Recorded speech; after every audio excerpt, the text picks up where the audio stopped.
Welcome back to CVTV News, sponsored by Germanna Community College. Stafford budget is in the season right now. The Stafford and Spotsylvania County school systems are looking over their budget. In Stafford, School Superintendent Dr. Scott Keisner presented a budget of $308.2 million to the county school board rather. The local contribution under this request would be $128.8 million, which would be $7.9 million more than last year's contribution.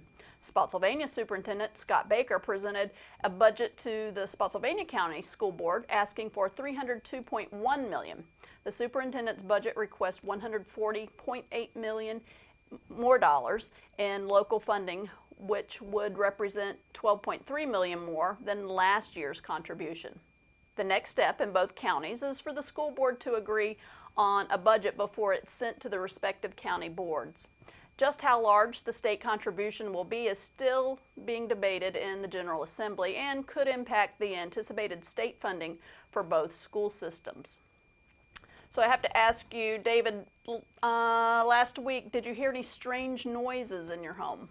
It seemed like it was making sounds of its own, yes. Last week, a mysterious phenomenon happened in Stafford. On the coldest nights, social media lit up with folks hearing strange sounds in their home.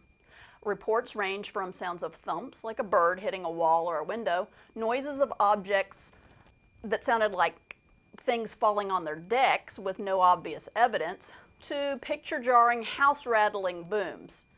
If you've lived in Stafford or any of the surrounding counties, you've become accustomed to the noises from Quantico Marine Corps Base's artillery range. The strange noises residents heard were not from Quantico. Oh dear. My experience began on January 30th when in the still of the night I heard bumps approximately every 15 minutes. Every time I heard one, I recorded the time and intensity, all the while keeping my best friend posted in the event she had to identify my body the next morning. The next day, she shared that I was not the only one hearing the noises. I soon found a range of explanations, all based on the properties of freezing temperatures.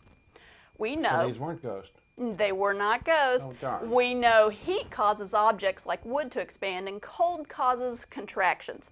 Take, for instance, sticking doors in the summer. In this case, underground foundations like deck pilings and basements typically maintain a constant temperature because the ground around it serves as insulation.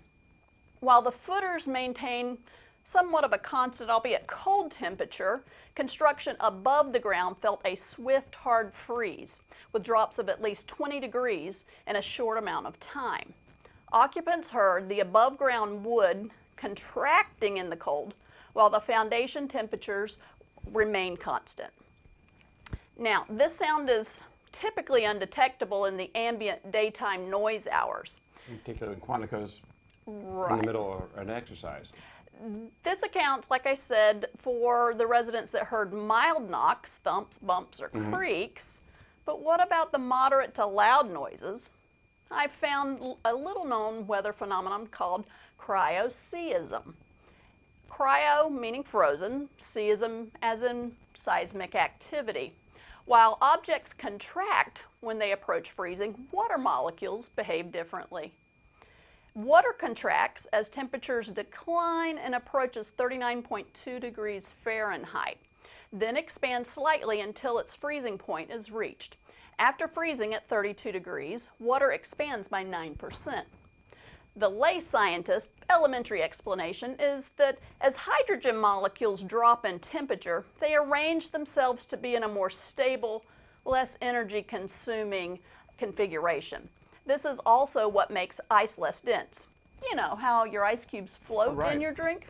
Right.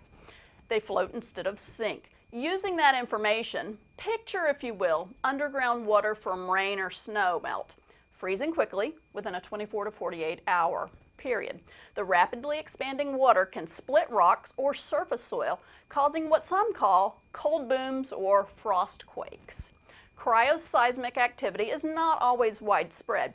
You may hear it, and your neighbor may not. While the intensity may be strong, it produces lower frequency vibrations that tectonic seismic monitors may not register. All of this to say, you were not being haunted or robbed. It was just the weather, water, and a little science. That's terrific. And I really learned something from that. Thank you. Well, thank you. Now we go over to Kara Colucci with the weather. What do you have for us, Kara?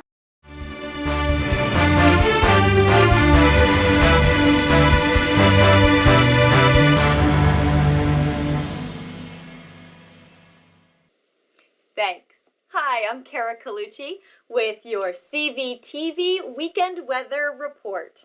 All right, Fredericksburg, we are in for some very interesting weather this weekend. We have had a beautiful week of unseasonably warm weather, thanks Punxsutawney Phil, and it will continue on Friday. We are looking at highs in the low 60s, maybe a few sprinkles here and there in the early morning, and we may see some clouds that come in here and there, so it'll be partly cloudy on Friday, but unfortunately, our highs in those low 60s are going to quickly tumble throughout the course of the day, so that our high in the evening is only about 24 degrees as we wake up early on Saturday.